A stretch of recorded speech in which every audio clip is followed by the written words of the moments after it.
Hello, this is Jon Speelman with a video version of my latest column for ChessSpace, number 131 in fact. It's going out, I hope, on October the 4th, 2020, and I wrote it on October the 2nd, which was my birthday.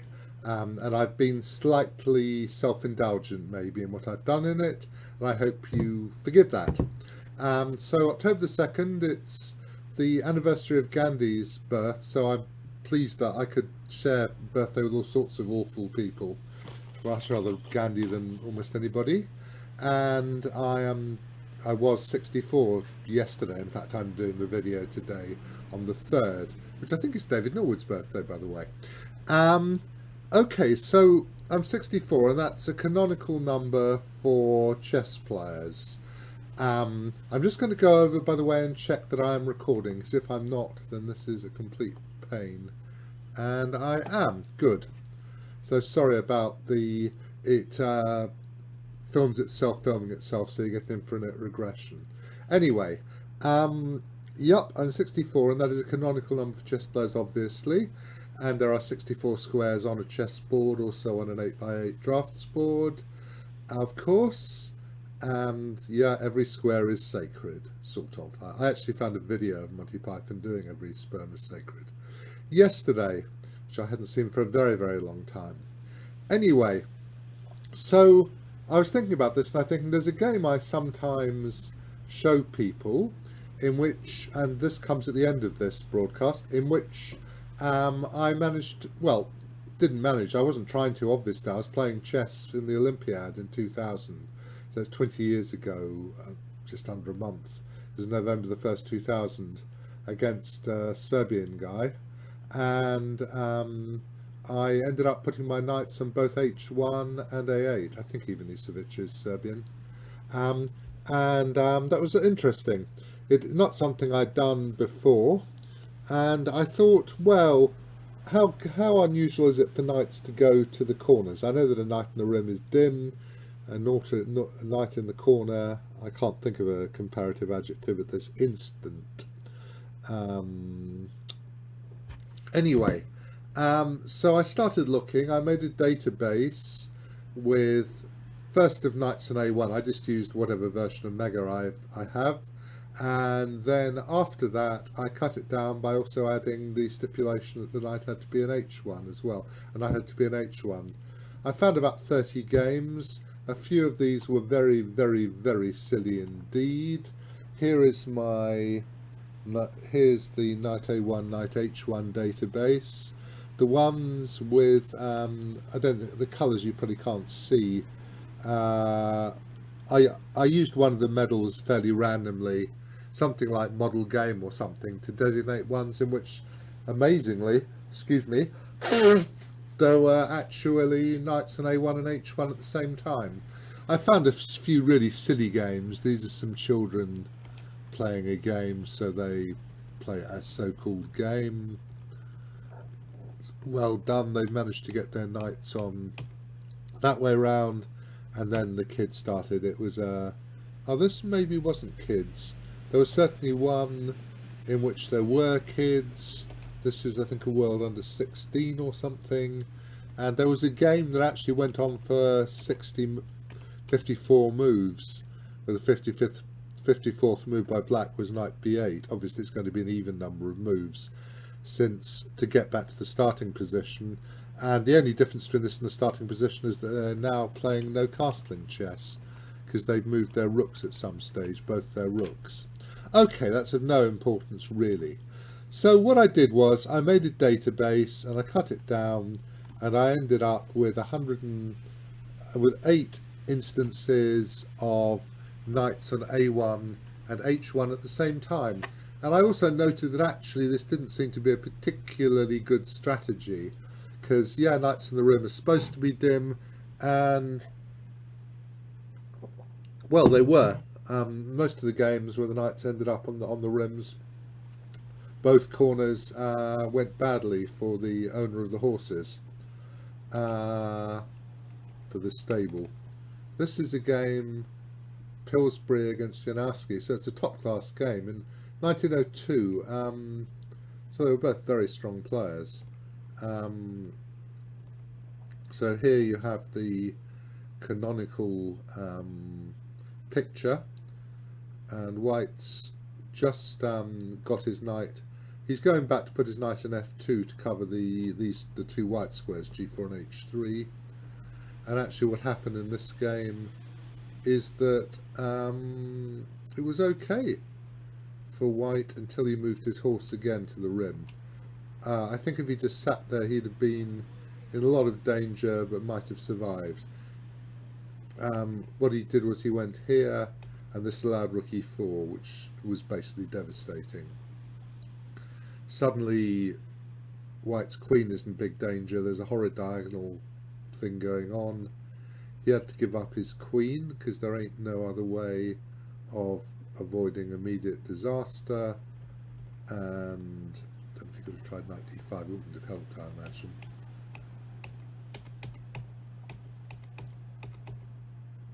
Taking everything on the board, really. Oh, that was... he's hoping... He's hoping for bishop c5, which would allow rook h8 check with a stalemate.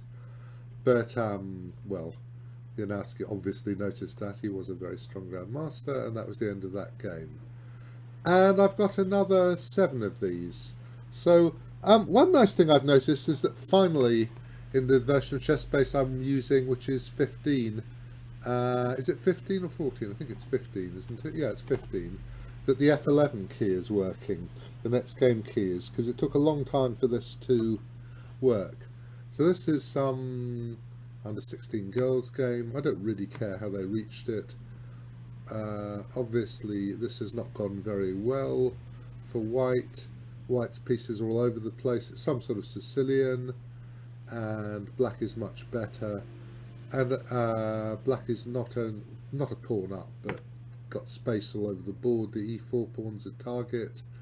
Clearly a bad position for White, and also unpleasant things happening. The great undermining of the dark squares happening. And, well, Black should have...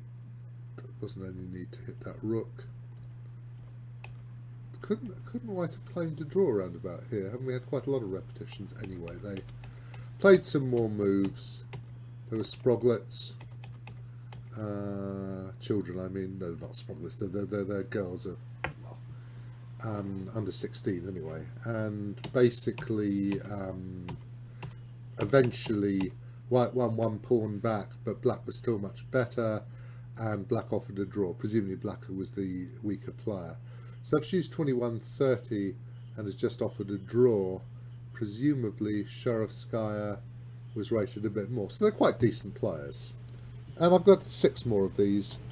By the way, also in that database there were some chess 960s, and obviously they don't count because you can start with the knights in those silly squares. That means nothing at all. This is a game. One of these Najdorfs. Hasn't gone very well for White. There's a moment at which... I mean, I haven't analysed these games, perhaps I should have done, but I didn't think that was really the point of the exercise. Oh, I like castling at that moment. That's rather splendid, castling on move 24. I've talked before about startling castling, which is a book of all sorts of silly games in which somebody castled at a ridiculous point in the game. I don't know, if maybe b3 might have been better to try to kick that bishop off the diagonal. Anyway, they played some more moves.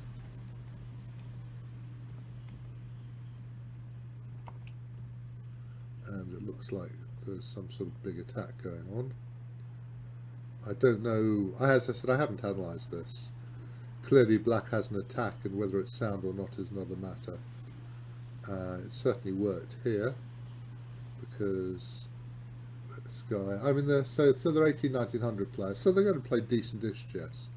And rather splendidly, queen takes rook check, knight takes happens here. So both knights are in the corner, and both are utterly doomed. Doomed they are, and White rather than trying to give mate in some complicated way, which I imagine queen takes knight, so takes bishop. Probably you can give mate, but rather than that, he just swapped the pieces.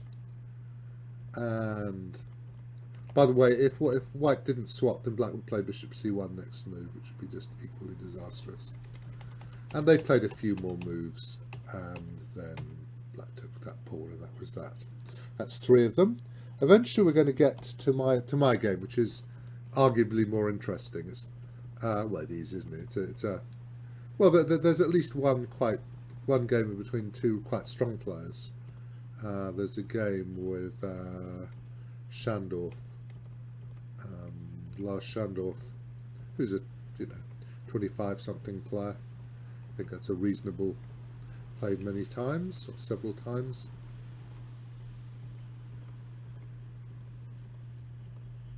Now here, white played knight h1. I'm not sure if in this case he wasn't led a little bit by aesthetics. He probably thought knight h1 was a good move, but I don't know if he'd have played it. He might have taken and played knight g4, for instance. That might have been equally good, if not better. It looks as though it probably is.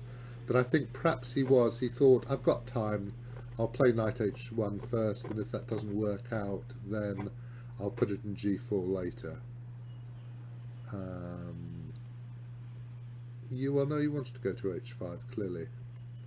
And they agreed to draw somewhere around here, these boys. So, that was... I'm not sure that knight h1 wasn't an aesthetic choice in that game. And there's one more... Oh, this also... this is Gerald Hertneck outplaying somebody in the... what is it? I think that's the 2nd division, Landesliga South of the Bundesliga, and it looks to me like the guy just thought, oh, I completely lost, let's do something pretty.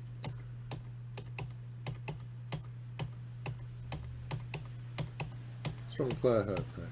Good. Quite unconventional in his chess. Okay, he's won a pawn now, and he's got a big advantage. Knight h1, necessary, I suppose, to defend that, so that's just a move he had to play. A man's got to play what a man's got to play. C8. This is disastrous, obviously. Black's completely winning. And round about here, as he was torn to shreds, he played knight a1, which does actually stop rook c2, I suppose. I suppose actually knight a1 maybe is necessary to stop rook c2 winning absolutely on the spot. But I mean, well, I said something perhaps slightly wrong in the notes. Yeah, let's just change that. Note that for a diagram. Actually, on second thoughts.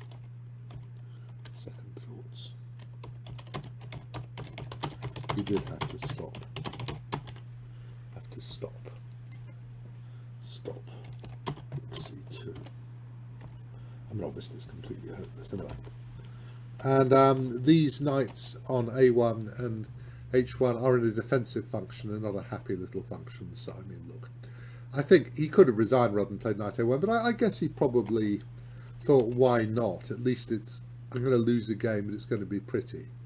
Which is something I sympathise with, actually. I think that's quite a good attitude.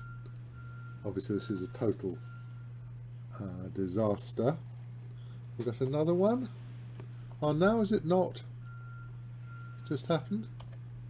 Let's that was the F11 key being bad-tempered. Let's try. This is the Schandorf game.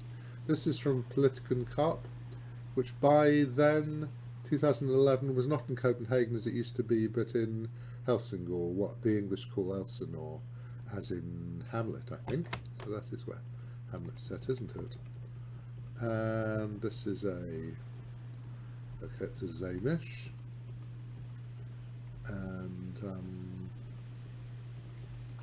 quite often knights end up on h1 in the Zamish, but normally after you've got knight to e2 to g3 and get kicked by an h-pawn early on. And this is perfectly playable position.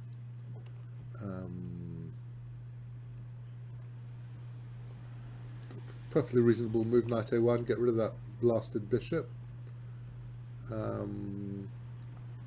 Shandorf is clearly playing for the advantage here. Perhaps it's gone a little bit wrong. Why didn't a queen e2? There's a g6 pawn. Okay, sorry. Presume that's true.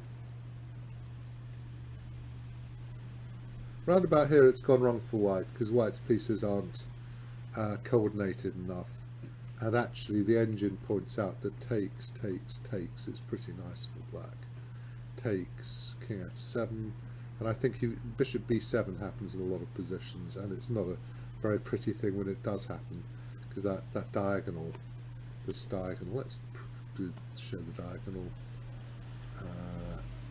is a big deal. And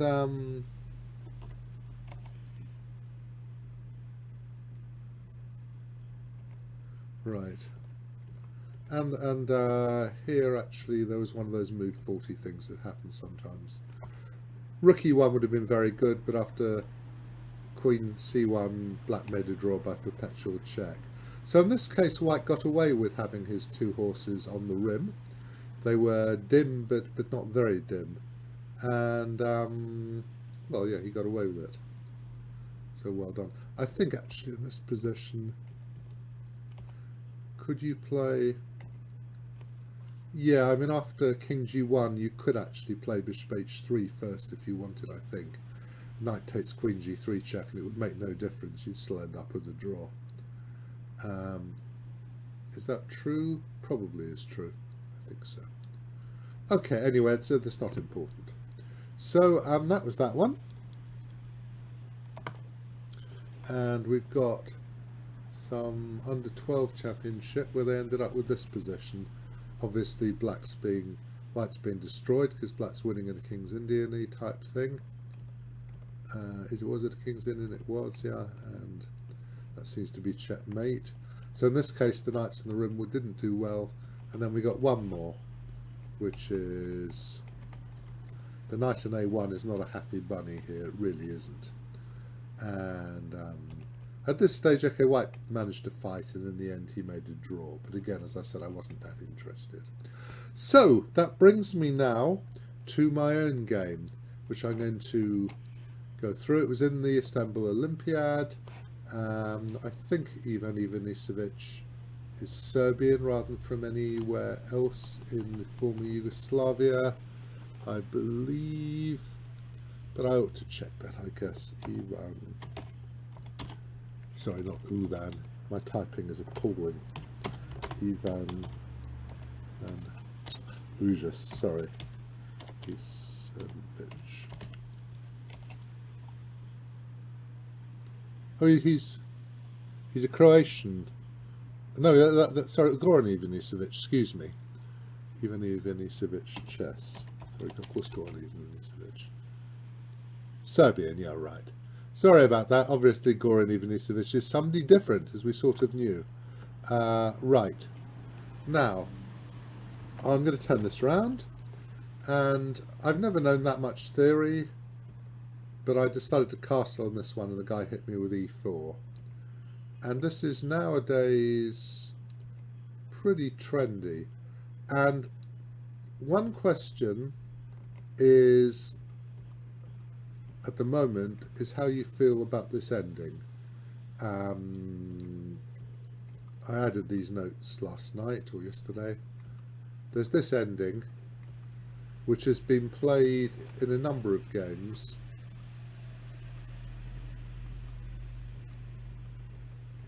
And,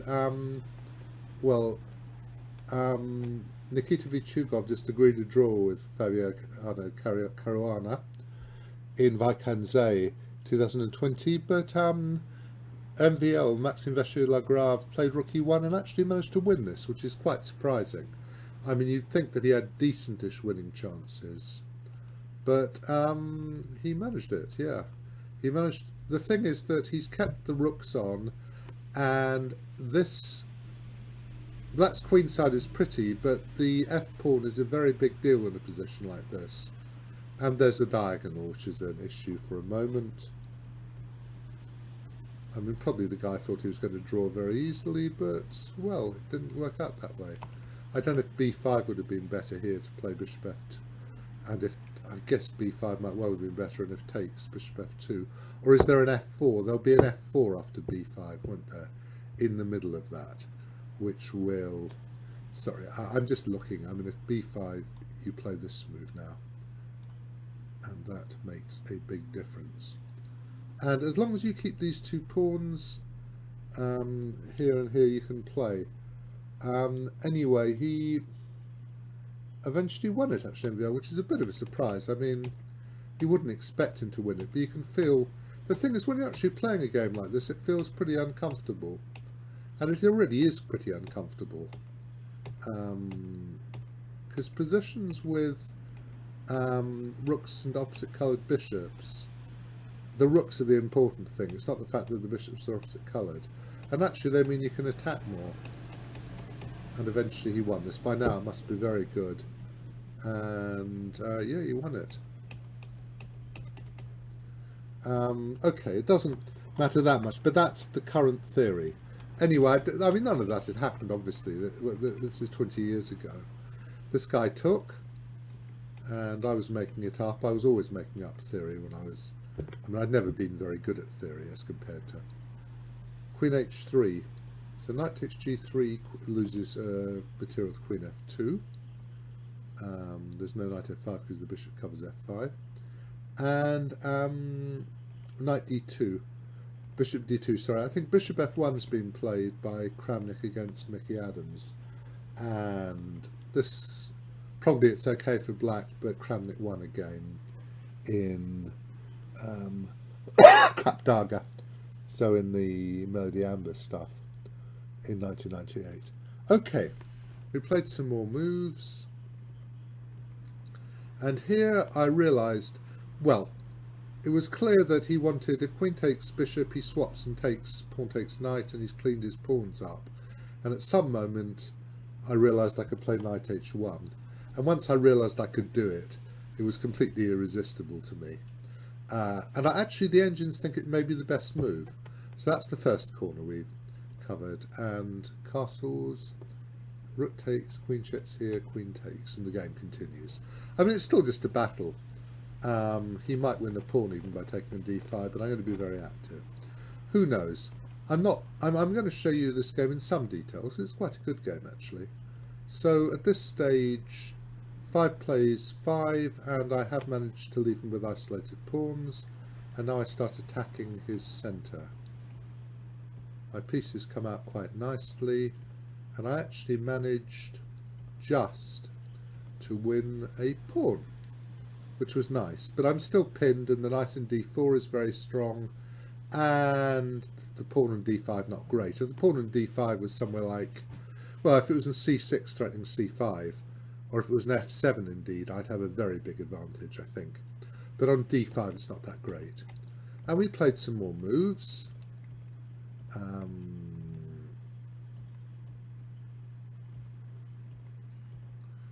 And I was fiddling around trying to avoid too much going on. I've eliminated these, and here I played knight a8, and this wasn't for aesthetic reasons. I mean, obviously I realised I was playing an aesthetic move and I enjoyed doing it, but I wanted to stop his king coming in, so I wanted to be able to play b6 if he played king b4 in order to stop the king coming in. So this was a serious move. It may well be the best move. And we've poddled on. b6. Actually, the engine says it would have been better to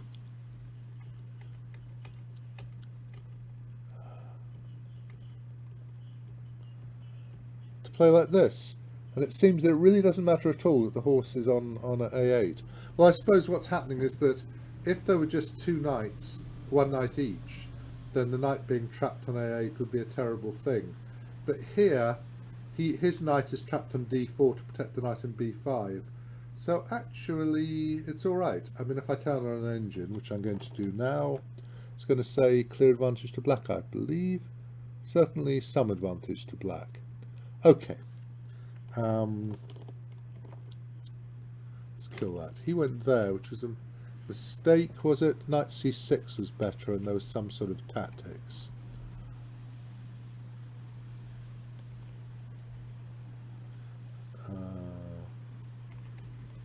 If I do this, then there's rook takes this.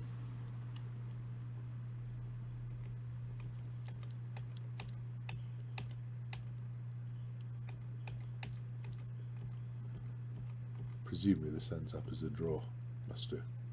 Right, that's a variation. So we played some more moves, and I managed to clean my position up. There won't be any more knights in the corner this game. Just quite a decent game. Knight takes d5 allows... Why does knight takes d5 not work? Not understood. Okay, that was rook d4, sorry. Knight takes d5, rook d4 check, and knight e6 check, sorry. Now, I've given that as line over plus. I assume it's winning. There are 8 pieces in the board. It must be winning, I assume. What does my great and glorious engine say here? Probably -2 or something.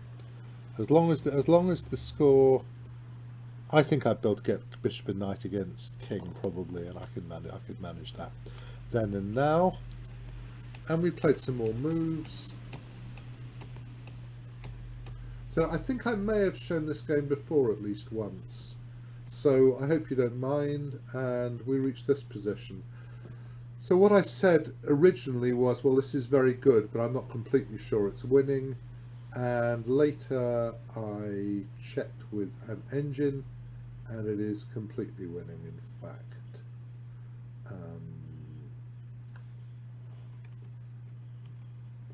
King e4, after that it's easy. Rook f7 has to be the best move. King g5, rook to there, check. And basically I asked an engine and it said, yes, you're winning. So, of course, it's not an engine, it's a table base, excuse me. So this isn't an opinion, this is just a fact, assuming that they've written the table base right. So, well, you would go back to here, he played king e4, which was a pretty awful move. And once you've cut the king off, it's easy. Because you can't go king e5 because I go rook f5 and rook b5. So now I get to play this. So now I'm threatening rook to f5 check or something. King e6. Did I give king d4, rook checks, king c3, rook f6? Yeah. That's one a tempo. Then if king d4, I can go king f5 probably, and king f4, and then start pushing my pawn. It's going to be winning anyway. And what actually happened was reasonably simple. Obviously you don't play rook takes pawn, because even if rook d5 check is winning, there is no reason on earth that you should do that.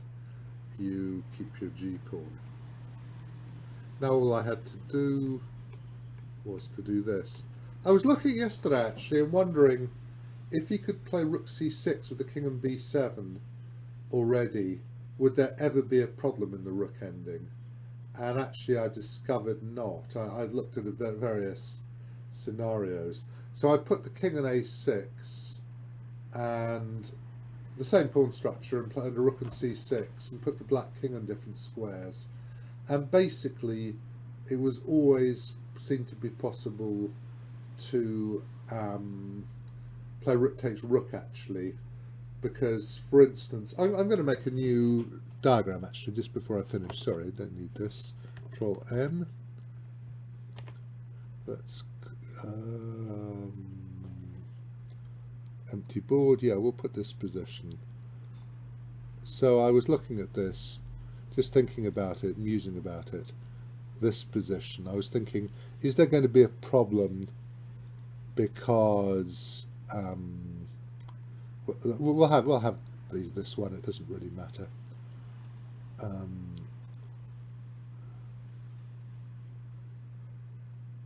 Say here, and with black to move, and I was thinking, well, if the rook moves up, then we go rook c1 and we threaten king to b6.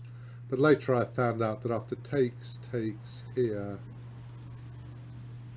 c7, then there are two winning moves. There is queen a1 check, king b7, queen h8, and there's just queen c5. Queen c1, king takes pawn would be a draw, and that's why I was just musing about this. And yeah, white can't.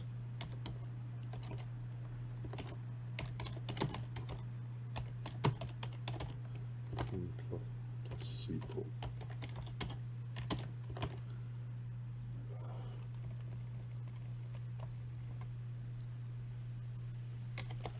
And it was interesting.